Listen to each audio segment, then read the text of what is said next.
Episode की शुरुआत में दिखाते हैं कि किंग का बात सुनकर सभी लोग काफी ज्यादा हैरान हो जाते हैं कि आखिर 18 सन ऑफ गॉड कैसे मारा गया। तभी किंग गेट कीपर से कहता है कि मैंने अपने सातों संतानों को सेक्रीफाई करके 18 सन ऑफ गॉड से फाइट किया है, जो कि पियर्स के कंपटीशन के रूल के अगेंस्ट नहीं है, इसलिए तुम मुझे कुछ भी नहीं कर सकते हो। ये सुनकर गेट कीपर कहता है कि तुम तो सच में काफी ज्यादा दिमाग से खेल रहे हो। तभी किंग आगे मिंग्यू से कहता है कि तुमने मून गॉड डायनेस्टी को डिस्करेज करके तुम बहुत ही बड़ी गलती कर चुकी हो, और अब जबकि तुम्हारा बैकग्राउंड ही नहीं रहा तो अब तुम खुद को कैसे प्रोटेक्ट करोगी। ये सुनकर 12 उससे कहता है कि किंग ने ऑलरेडी बोल दिया है, इसलिए तुम्हें नहीं लगता कि तुम्हें उसे कुछ इज्जत दे देना चाहिए। मिंग्यू कहते हैं कि अब मैं 18 सन ऑफ गॉड पर उतना ही विश्वास करती हूँ जितना तुम लोग करते हो, वो मर ही नहीं सकता है। वहीं ऊपर में राजा खुशी से चिल्ला रहा होता है कि 18 सन ऑफ गॉड तुमसे पीछे छुड़ाना सच में काफी ज्यादा आसान नहीं था, लेकिन अच्छी बात ये थी कि मैं पहले से तैयार था और अब तुम नहीं रहे हो, इसलिए इसकी खुशी में अब मैं पूरे राज्य को भोज कराऊंगा। ये वो बोल ही रहा होता है कि तभी पीछे से किंसु उसे एक झापड़ा लगा देता है। एक पल के लिए तो वो थोड़ा सा चौंक जाता है और पूछता है कौन है। किंसु कहता है मैं हूँ, मैं यहाँ पर मरा भी नहीं हूँ और तुम इतना ज्यादा खुश भी हो चुके हो। किंसु को बिल्कुल सही सलामत देखकर वो काफी ज्यादा हैरान हो जाता है और कहता है कि तुम्हें तो वो स्पिरिट ने अपने बस में कर लिया था ना। उसका ये बात पूरा करने से पहले किंसु उस पर दोबारा से हमला करते हुए कहता है क्या तुम्हें सच में लगता है कि वो कमजोर से स्पिरिट मुझे पोजेस कर सकता है। ये देखकर किंग अब काफी ज्यादा गुस्सा हो गया होता है। वहीं पर किंसु अपने स्पीयर लेकर आ जाता है और कहता है कि तुम हार चुके हो और अब हमारा हिसाब बराबर करने का वक्त आ गया है। ये सुनकर किंग कहता है कि हाँ चलो सेटल कर ही लेते हैं। किंसु उससे कहता है चलो जल्दी से मिंग्यू का बॉडी वापस कर दो और तुम सुसाइड कर लो, लेकिन वो हंसते हुए कहता है कि तुम मुझे धमकी देने के बिल्कुल भी वर्दी नहीं हो, मैं तुम्हें एक आखिरी तोहफा दे देता हूँ। ये बोलकर वो एक तरह का फॉर्मेशन को एक्टिवेट कर देता है, जिसके कारण किंसु का डेस्टिनी ट्रिगर हो जाता है, जिससे किंसु को काफी ज्यादा दर्द होने लगता है। और किंसु देखकर कहता तो इसी फॉर्मेशन के कारण मेरा कैलेमिटी ट्रिगर हो गया है। वहीं पर किंग हंसते हुए कहते हैं कि इस कैलेमिटी का कोई भी सोल्यूशन नहीं है, अब मैं भी देखता हूँ कि तुम खुद को कैसे बचा पाते हो। किंसु उससे पूछता है कि अगर तुम्हें कैसे पता चले कि फॉर्मेशन ही मेरे डेस्टिनी को ट्रिगर कर सकता है और तुम्हें ये फॉर्मेशन कहाँ से मिला। किंग कहता है कि जब तुम मर जाओगे ना तब मैं तुम्हें बता दूंगा। किंसु कहता है कि कौन जिंदा रहेगा और कौन मरेगा ये भी डिसाइड नहीं हुआ है। किंग कहता है कि खुद को कंफर्ट करने की कोई भी जरूरत नहीं है, क्या तुम्हें पता भी है कि सिर्फ तुम्हें बचाने के लिए तुम्हारी मदर ने कितना बड़ा प्राइस पे की थी, और ये डेस्टिनी तो तुम्हारे एबिलिटी के बिल्कुल बाहर है। ये वो बोल ही रहा होता है कि तभी किंसु अपने वर्डलेस स्टील प्लेट का यूज करके किंग पर हमला कर देता है, जिसके नीचे वो दब जाता है। ये करने के बाद किंसु उससे पूछता है कि अब इसके बारे में तुम्हारा क्या कहना है। उस स्टील प्लेट को देखकर किंग काफी ज्यादा हैरान हो जाता है। वहीं पर उसे देखकर सभी लोग बातें करना स्टार्ट कर देते हैं कि जहां तक मुझे पता है कि वो वर्डलेस स्टील प्लेट सिर्फ हाई प्रीस्ट के हाथों में ही है और उसका ओरिजिन को भी सीक्रेट रखा गया है। लगता है कि कोई बहुत ही बड़ा सीक्रेट छुपा हुआ है। 18 सन ऑफ गॉड ने उसे भी हासिल कर लिया है, तो लगता है कि इसका मतलब वो सच में काफी ज्यादा लकी है। इसके बाद प्रिंस लॉन्ग को दिखाते हैं, जो कि मून डायनेस्टी में एंटर करते हुए कहता है कि मैं थोड़ा सा लेट हो गया हूँ, पता नहीं 18 सन ऑफ गॉड के साथ क्या हुआ होगा। तभी उसे वही वर्डलेस स्टील प्लेट दिख जाता है, जिसे देखकर वो कहता है कि ये तो वही है जिसके कारण मुझे बहुत ही ज्यादा चोट आया था और अब ये मून डायनेस्टी की किंग का चटनी बना रहा है। वहीं पर नीचे दिखाता है जहाँ पर किंग काफी गुस्से में बोल रहा होता है कि ये प्लेट तो किंसु के कंट्रोल में है, आखिर अब मैं इससे फाइट कैसे करूंगा। मुझे इसकी उम्मीद बिल्कुल भी नहीं थी। मैं इस मौके की इंतजार काफी सालों से कर रहा था, लेकिन मैं अभी तक किंसु को डिस्ट्रॉय नहीं कर पाया हूँ। आखिर तुम इतना ज्यादा लकी होने के बावजूद भी तुम अभी तक ग्रेट कैलेमिटी से सफर कैसे कर रहे थे। किंसु उससे कहते हैं कि अब मेरे बारे में बातें करना बंद करो और अब ये बताओ कि आखिर उस वक्त किसने मेरी मदर पर हमला किया था और तुम मेरे डेस्टिनी को एक्टिवेट करना कैसे जानते हो। किंग चिल्लाते हुए कहता है क्या तुम्हें सच में लगता है कि मैं तुम्हें बता दूंगा। ये बोलकर वो अपना काफी ज्यादा पावर का यूज करके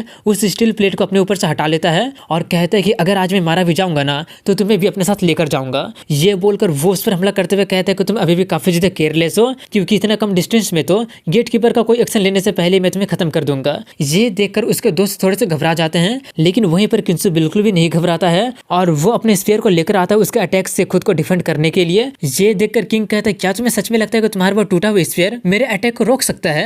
ये बोलकर वो हमला कर देता है, लेकिन वो ये देखकर काफी ज्यादा हैरान हो गया होता है कि उसका वो अटैक को वो ब्लॉक कर दिया होता है। वो हैरान हो ही रहा होता है कि तभी किंसु बताता है कि इसने ये फैमिली के स्पीयर को डिवोर कर लिया है, इसलिए अब मेरे इस स्पीयर के पास 1000 सालों का बैटल पावर है। ये सुनकर वो हैरान हो ही रहा होता है कि तभी गेट कीपर उस पर हमला कर देता है, जिससे उसके मुंह से खून निकल जाती है। तभी किंसु कहता है कि आप उससे उसका गॉड किंग बॉडी ले लीजिए। ये सुनकर गेट कीपर उससे उसका बॉडी छीनने जाता है। ये देखकर किंग काफी ज्यादा गुस्सा हो जाता है और चिल्लाकर कहने लगता है कि ये मेरा किंगडम है, ऐसा करने की हिम्मत भी मत करना। लेकिन उसका बोलने का कोई भी फायदा नहीं होता है, क्योंकि तब तक वो उसका बॉडी निकाल लेता है। ये देखकर वो तो और भी ज्यादा पगला जाता है और चिल्लाने लगता है कि आखिर मेरे किंगडम के सभी सोल्जर कहाँ मर गए हैं, उन्हें खत्म कर दो। दो। ये सुनकर काफी सारे सैनिक लोग उन पर हमला करने के लिए आगे बढ़ जाते हैं। उन लोगों को देखकर गेट कीपर कहता है कि और लोगों को बुलाने का क्या फायदा जबकि रिजल्ट सेम ही रहने वाला है। ये बोलकर वो किंग को हवा में उड़ा देता है और कहता है कि किंग, तुमने सबसे पहले 18 सन ऑफ गॉड पर हमला करके रूल को तोड़ा है, इसलिए मैं उसका प्रोटेक्टर होने के कारण तुम्हें मारना मेरे लिए आम बात है। ये बोलकर वो उसका गला पकड़कर उसे उठा देता है। ये देखकर वो काफी ज्यादा घबराते हुए कहते हैं कि तुम मुझे मेरे घर में आकर मुझे मार नहीं सकते हो, तुम बिल्कुल क्वालिफाई हो ही नहीं। उसका ये बात पूरा करने से पहले गेट कीपर उसका काम तमाम कर देता है। ये देखकर सभी के सभी सैनिक काफी ज्यादा हैरान हो जाते हैं और अटैक करने के लिए स्टार्ट होने लगते हैं।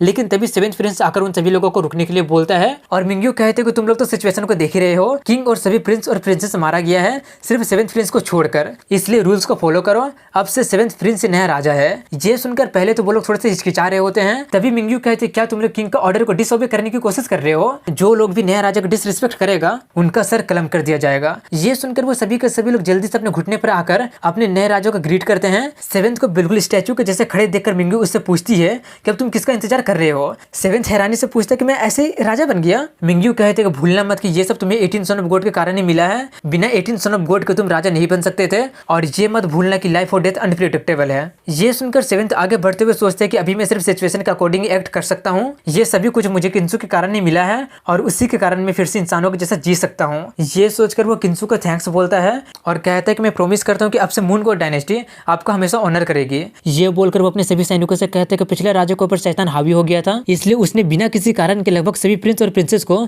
मौत के घाट उतार दिया है। अच्छी बात यह है कि युवा के 18 सन ऑफ गॉड बिल्कुल सही वक्त पर पहुंच गया था और उन्होंने कैपिटल को शैतान के दोबारा कंट्रोल होने से बचा लिया, इसलिए अब से 18 सन ऑफ गॉड मेरा डायनेस्टी में लॉर्ड का लेवल का ट्रीटमेंट रिसीव करेगा। ये सब सुनकर गेट कीपर कहता है कि तुमने एक बार फिर से मुझे इंप्रेस कर दिया है, तुमने तो एक गॉड डायनेस्टी को भी अपने कमांड के अंडर में ला दिया है। सन ऑफ गॉड को तो छोड़ो, यहाँ तक कि ये काम कोई भी एम्पायर भी नहीं कर पाया था। लगता है कि मैंने बिल्कुल सही पर्सन को प्रोटेक्ट करने के लिए चुना है। ये सुनकर किंसू कहता है कि मैं चाहता हूँ कि आप इस गॉड बॉडी को मिंग्यू के बॉडी में वापस डाल दीजिए। ये देखकर वो कहते हैं कि वो तो एक गॉड किंग बॉडी है, हालांकि वो एक नेचुरल बॉडी का फ्यूजन है, लेकिन फिर भी इननेट बॉडी जितना पावरफुल नहीं है। लेकिन गॉड किंग बॉडी फिर भी टॉप 50 फिजिक्स में से एक है, जिसका मिनिमम अचीवमेंट है एटलीस्ट गॉड किंग रिले में पहुंचना। ये तो तुम्हारे सन गॉड बॉडी से भी काफी ज्यादा ताकतवर है, क्या तुम सच में इसे नहीं लेना चाहते हो? किंसू कहता है कि आखिर मैं एक मेयर गॉड किंग बॉडी का भी केयर क्यों करूं? ये सुनकर गेट कीपर कहता है जैसे तुम्हारी मर्जी। ये बोलकर वो मिंग्यू के कुछ बोलने से पहले ही उसमें उसका बॉडी को डाल देता है और कहता है कि ये गॉड किंग बॉडी तुम्हारा और तुम्हारे फादर का बॉडी का कॉम्बिनेशन है, इसलिए वो कोई भी रिजेक्शन को शो नहीं करेगा। ये तुम्हारे लिए बहुत ही बड़ा ब्लेसिंग है। और यही बोलने के साथ यहीं पर इस एपिसोड की एंडिंग हो जाती है।